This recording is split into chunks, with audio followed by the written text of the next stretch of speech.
복이라는 주제에 대해서 설교를 하고 있습니다. 사실 장로교인한테는 조금 낯선 주제죠. 복이라는 주제가.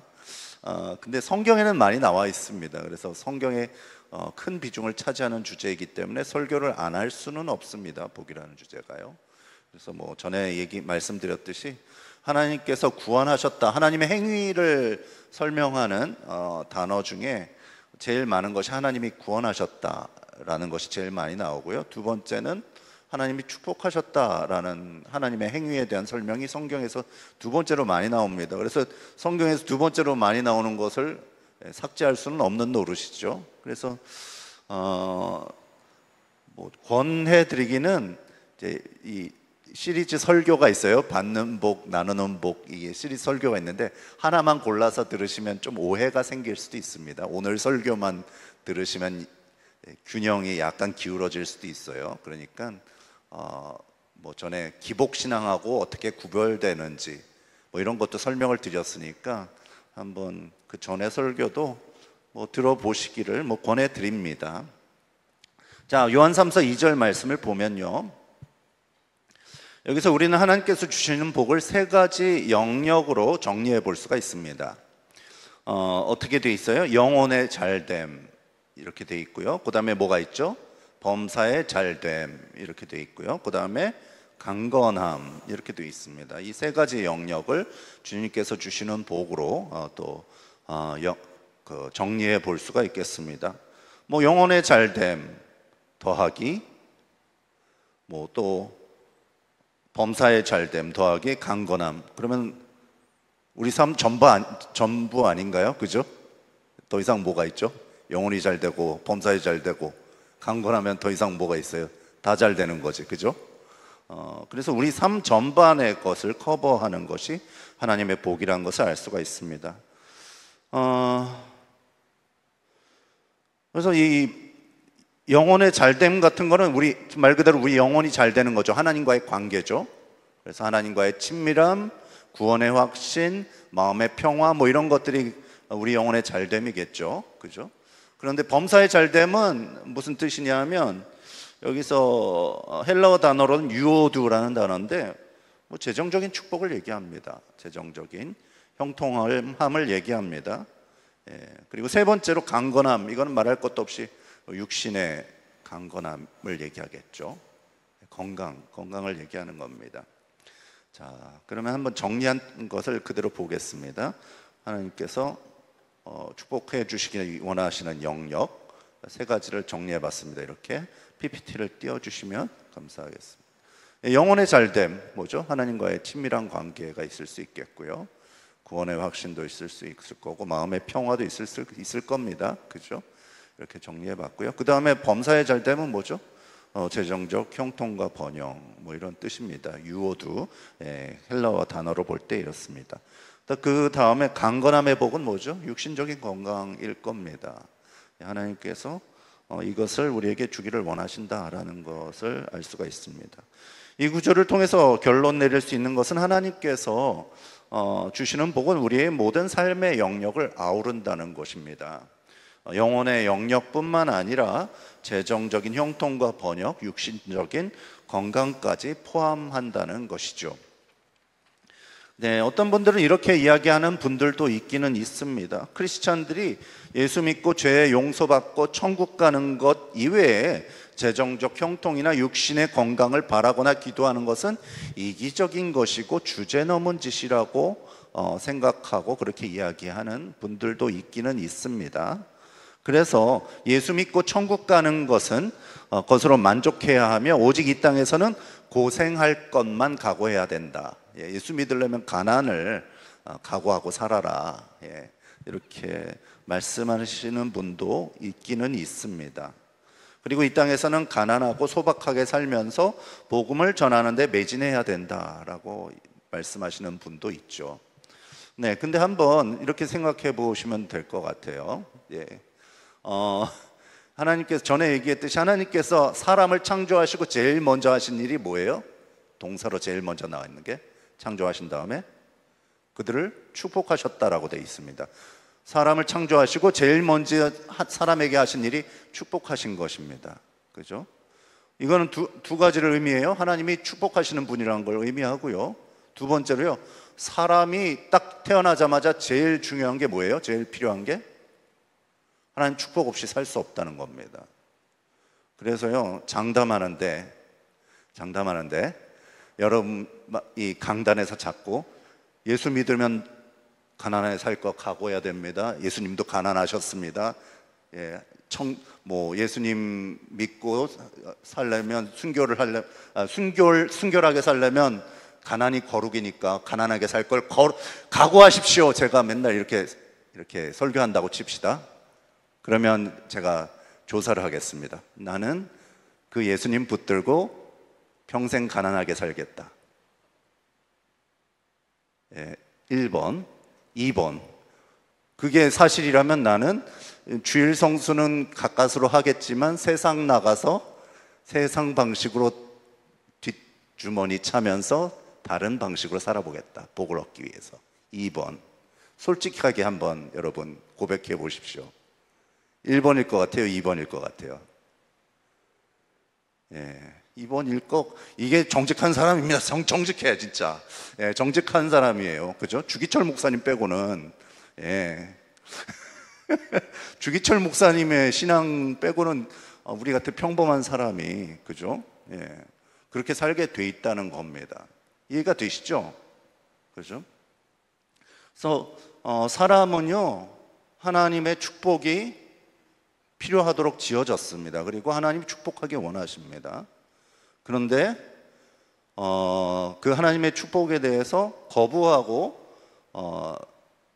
가난을 얘기하는 시스템 속에서는 성도들이요, 본능적으로 뒷주머니를 차게 돼 있습니다. 이해가 되세요? 세상적으로, 탐욕적으로, 자기 방식대로 그렇게 살게 돼 있습니다. 그럼 어느 게 거룩한 겁니까? 하나님을 복의 근원으로 보고 하나님께 복을 구하는 게 더 거룩한 거예요? 아니면은 하나님 믿으려면 가난하게 살아야 돼 라고 겉으로는 아멘 하면서 뒷주머니 차고 세상 방식대로 사는 게 거룩한 거예요? 하나님을 복의 근원으로 보는 게 100배 1000배 거룩한 거 아니겠습니까? 그죠? 제가 말씀드리고 싶은 건 이겁니다. 이해가 되시죠? 여러분 동의하시리라 믿습니다. 시편 67편 보겠습니다. 함께 읽으시겠습니다. 시작. 하나님은 우리에게 은혜를 베푸사 복을 주시고 그의 얼굴빛을 우리에게 비추사 주의 도를 땅 위에 주의 구원을 모든 나라에게 알리소서. 하나님이여 민족들이 주를 찬송하게 하시며 모든 민족들이 주를 찬송하게 하소서. 온 백성은 기쁘고 즐겁게 노래할지니 주는 민족들을 공평히 심판하시며 땅 위의 나라들을 다스리실 것임이니이다. 하나님이여 민족들이 주를 찬송하게 하시며 모든 민족으로 주를 찬송하게 하소서. 땅에 그의 서선을 내어주었으니 하나님 곧 우리 하나님이 우리에게 복을 주시리로다. 하나님이 우리에게 복을 주시리니 땅의 모든 끝이 하나님을 경외하리다. 아멘. 오늘 이 시편 67편은 두 가지 부분으로 되어 있어요. 하나님께 복을 구하는 부분이 있습니다. 하나님 우리에게 복을 주시고 땅의 소선이 넘치게 하시고 추수가 넘치게 해주십시오라고 간구하고 있는 부분이 있고요. 그게 곧바로 어디로 연결이 되냐면 열방이 주께로 돌아와 주님께 영광 돌리고 주님을 찬양하게 해주십시오라는 부분이 두 개가 맞닿아 있습니다. 이해가 되시죠? 이 두 개가 거의 섞여 있습니다. 이 두 개가 거의 하나라는 거죠. 그래서 하나님께서 우리에게 복을 주시는 것과 열방이 주님께로 돌아와 주님을 찬양하는 것이 동전의 양면처럼 연결되어 있다는 것입니다. 설명을 드릴게요. 100년 전에 기독교가 이 땅에 들어왔을 때 민족의 성각자들이 거의 다 기독교라는 종교를 정책적으로 받아들였어요. 성각자들이요. 왜 그랬냐 하면 전 세계 나라들을 살펴보니까 아름답고 부강하고 잘 사는 나라들이 몽땅 기독교였다는 겁니다. 그래서 이렇게 결론을 내린 겁니다. 성각자분들이. 기독교라는 종교는 나라와 민족을 부강하고 아름답고 번영하게 하는 종교다 결론 내린 것입니다. 그리고 면밀한 검토 끝에 정책적으로 기독교를 받아들이려고 했습니다. 그래서 로마서 11장에 보면요, 하나님께서는 예수 믿는 사람들에 대해서 이렇게 하신다고 되어 있어요. 시기 나도록 시기의 대상이 되게 하겠다. 그들을 축복해서 시기 나게 하겠다. 주변 사람들이 시기하도록 만들겠다라고 되어 있습니다. 어떤 뜻이냐면요, 예수 믿는 사람들을 축복하셔서 주변 사람들이 부러워할 만한 사람, 시기가 날 만한 사람으로 만드시겠다는 겁니다. 그리고 그 부러움으로 인해 주님께 주변 사람들이 돌아오도록 만들겠다는 말씀이십니다. 그래서 사람들이 네가 믿는 하나님을 보니까 그 하나님이 살아계시고 너를 축복하시는 게 맞구나. 네가 믿는 하나님을 보니까 정말 하나님이 살아계시는구나 라고 인정하고 하나님을 받아들이도록 만들겠다라는 말씀입니다. 그러므로 여러분의 삶이 하나님의 살아계심을 증거하게 되기를 바랍니다. 아멘. 가난하고 쪼들려서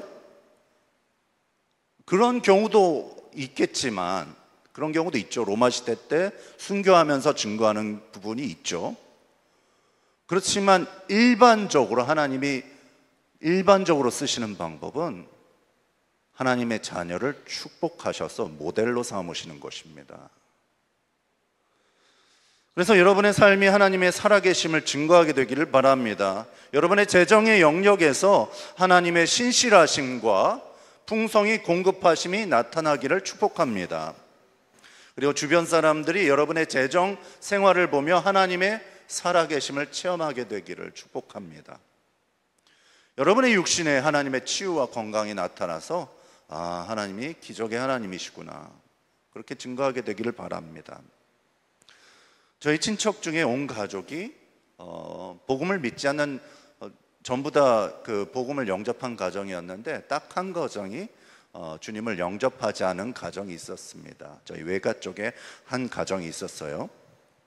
그런데 저희 가정이랑 되게 친했습니다. 교류가 많았습니다. 그런데 하나님께서는 유독 그 가정과 우리 가정을 비교되게 하셨어요. 어느 시점이 되니까 저희 가정을 엄청나게 비교되도록 축복하셨습니다. 그래서 그 외가 쪽의 가정은 재정적으로 쪼들리고 걱정, 근심, 염려가 많은데 하나님께서는 우리 가정에 시마다 때마다 막 좋은 것들을 부어주시고 풍성하게 하셔서 그 가정과 비교되게 하셨습니다. 그리고 그 집 자녀들은 대학에 자꾸 떨어지고 진로가 막히는데 저희 집에서는 저희 삼형제가 대학에 쑥쑥 들어가고 장학금도 막 다 장학금도 쓸어오고 막 이래서 걱정 근심이 사라지게 하셨습니다. 또 그 가정은 뭐 대화가 별로 없는 가정이었어요. 강아지가 그 집의 대화의 중심이었습니다. 강아지를 통해서 대화하는, 뽀삐야 누구한테 가서 뭐 이래라 그래 뭐 이러면서 가정의 중심이었는데 아무튼 그 비교가 되게 하셨죠. 가정의 화목도에서도. 그래서 하나님께서는 예수 믿는 저희 가정에게 복을 주셔서 예수 믿지 않는 저희 친척 가정과 비교되게 하셨다는 것입니다. 그리고 저희 가정에 일하시는 하나님에 대해서 거부할 수 없게 만드셨습니다. 그래서 제 외가 쪽에 그 가정에 외삼촌이에요. 외삼촌이 나중에 한숨 지으시면서 이렇게 말씀하시는 걸 들은 것 같습니다. 우리 가정은 이런데 너네 가정은 이렇게 다 잘 풀리는데 우리 가정은 왜 이러냐. 뭐 이렇게 한숨을 쉬면서 얘기하셨던 기억이 납니다. 그때 뭐 자동 전도가 되는 거죠. 예수를 믿어야지 당연히. 이게 편하게 나오는 겁니다. 전도가요. 네, 그리고 결국 그 친척 가정은 다 예수님께 돌아오게 됐습니다. 전부 다요. 네. 시편 81편 10절 말씀 함께 보겠습니다. 함께 읽으시겠습니다. 시작. 나는 너를 애굽 땅에서 인도하여 낸 여호와 네 하나님이니 네 입을 크게 열라 내가 채우리라 하였으나. 네.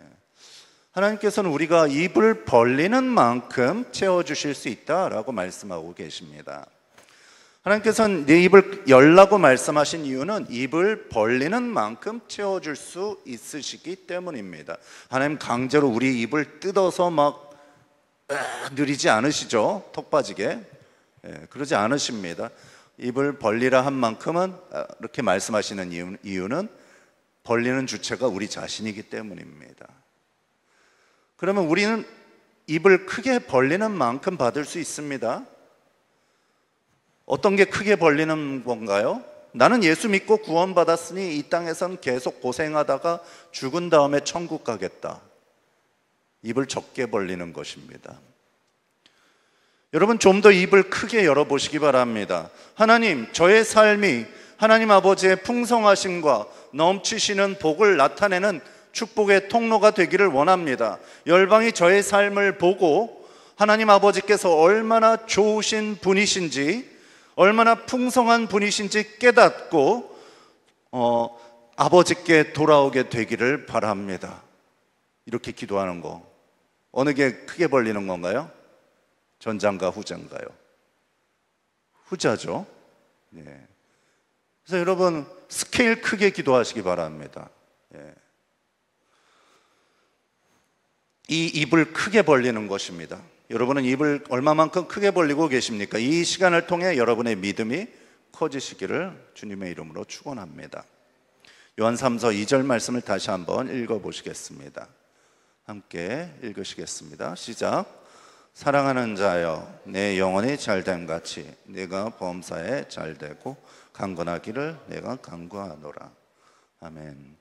네, 여기서 범사에 잘된다는 말을 아까 유오두라고 했는데요, 헬라어로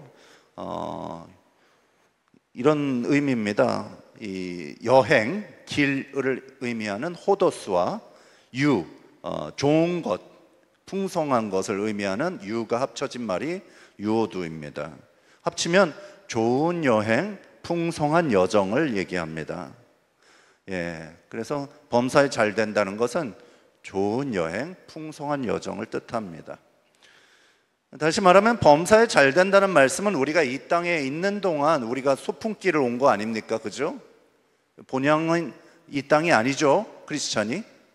그죠? 우린 여행길입니다. 나그네예요. 성경에서 말씀하기를 우린 나그네입니다, 이 땅에서. 근데 쪼들리는 나그네가 아니라 풍성한 여행자라는 것입니다. 부자 아빠를 가진 풍성한 여행자라는 것입니다. 우리는 이 땅이 고향이 아니라 주님께서 천국의 우리의 본향이죠. 그러므로 우리는 이 세상에 미련을 두지도 않고 또 이 땅에 재물을 축적하기 위해 그 목적으로 살지는 않습니다. 이 세상의 명예와 재산과 권력에 집착하도록 지어지지 않았습니다. 이런 종류의 집착은 어리석은 것이죠.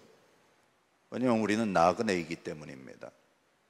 하지만 하나님께서 좋으신 분이고 또 풍성하신 분이시기 때문에 우리의 여행이 즐거운 여행, 넘치는 여행, 또 풍성한 여행, 복을 받고 나누어주는, 동료 여행자들에게 나누어주는 그런 넉넉한 여행자가 되기를 원하신다는 것입니다. 제가 존경하는 목사님이 한 분 계십니다. 젊은 시절부터 교회를 개척하셔서 꾸준하게 목회를 해오신 분입니다. 언젠가는 이 목사님께서 오랜 기간 개척 사역으로 좀 지칠 때가 있었습니다. 그래서 교회는 성장했지만 그의 영혼과 육체가 지쳐버리고 말았습니다. 그리고 좀 권태감이 밀려왔다고 합니다. 그래서 휴식 없이 사역을 계속해온 여파로 사역에 있어 권태감이 몰려오기 시작했습니다. 이 사역이 무료하고 따분하게 느껴지기 시작했다고 합니다. 아마 휴식이 필요하다는 사인이었겠죠. 마침 그 목사님의 안식년이 다가오고 있었습니다.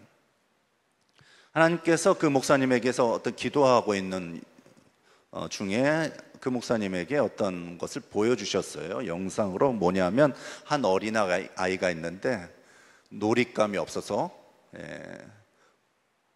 되게 심심해하는 어린아이를 보여주셨다고 합니다. 그래서 막 너무 어린아이가 그 목사님이었겠죠. 되게 심심해서 어쩔 줄을 모르는데 하나님께서 큰 트럭을 이렇게 가지고 오셔서 장난감을 잔뜩 실어다가 그 트럭에다가 실으시고 그 트럭을 확 그 어린아이를 향해서 쏟아서 장난감을 쏟아서 주시는 걸 보여주셨대요. 그래서 트럭으로 한 트럭을 장난감을 갖다 주셨다는 겁니다. 그래서 그 아이를 너무 사랑하시는 아버지가 그 어린아이의 심심한 얼굴을 보고는 거대한 트럭에 장난감을 가득 싣고 쏟아주시는 환상을 봤다는 겁니다. 하루는 인터넷 웹서핑을 하는데 그 목사님이 여행 사이트에서 세계 여행 항공권을 찾게 됐습니다. 근데 평소 가격의 4분의 1 가격으로 세계 여행 티켓이 올라와 있는 것을 보았습니다. 세계 여행 항공권이 200만 원에 나와 있는 아주 파격적인 1000만 원에 육박하는 걸로 아는데 200만 원 나와 있었대요. 그래서 그게 그 엄청난 장난감이 바로 세계 여행이란 것을 그 순간 깨달았다고 합니다. 그리고 마음속에서 온갖 종류의 항변들과 의심의 소리들이 빗발치듯이 들려왔습니다. 아니, 목사가 세계 여행이라니 말이 돼? 목사는 검소하게 살아야 되잖아. 목사가 이렇게 축복받아도 되는 거야? 온갖 종류의 하나님의 축복에 대해 거부하는 마음의 항변들이 올라왔다고 합니다. 그때 하나님께서 그 목사님에게 주신 말씀이 오늘 읽은 말씀이었습니다. 내 입을 크게 열라, 내가 채우리라 라는 말씀을 주셨다는 겁니다. 목사님은 그 하나님의 말씀에 순복했습니다. 하나님 아버지께서는 목사도 세계여행으로 축복하실 수 있음을 믿고 제 입을 크게 엽니다. 아버지 채우십시오. 그리고 세계여행 항공권을 구매했습니다. 그리고 그 다음 안식년도에 정말로 아내분과 두 딸을 데리고 세계여행을 덥석 떠나버렸습니다. 그리고 하나님께서 믿음으로 세계여행을 떠난 목사님을 시마다 때마다 공급해 주시고 축복해 주시기 시작했습니다. 뭐 이런 일도 있었습니다. 멕시코에 칸쿤이라는 아주 유명한 휴양지가 있습니다. 엄청 비싸고 좀 럭셔리한 휴양지가 있는데 거기에 돼지 콜레라가 덮쳤어요. 온 세계에 돼지 콜레라 그래가지고 여러분 올 인클루시브 호텔이란 거 들어봤어요? 들어봤죠? 거기서 있으면 수영장, 뭐 뷔페 다 포함돼서 이제 그 딜 하는 게 올 인클루시브잖아요. 그거를 뭐 6만 원 1박에 돼지 콜레라 때문에.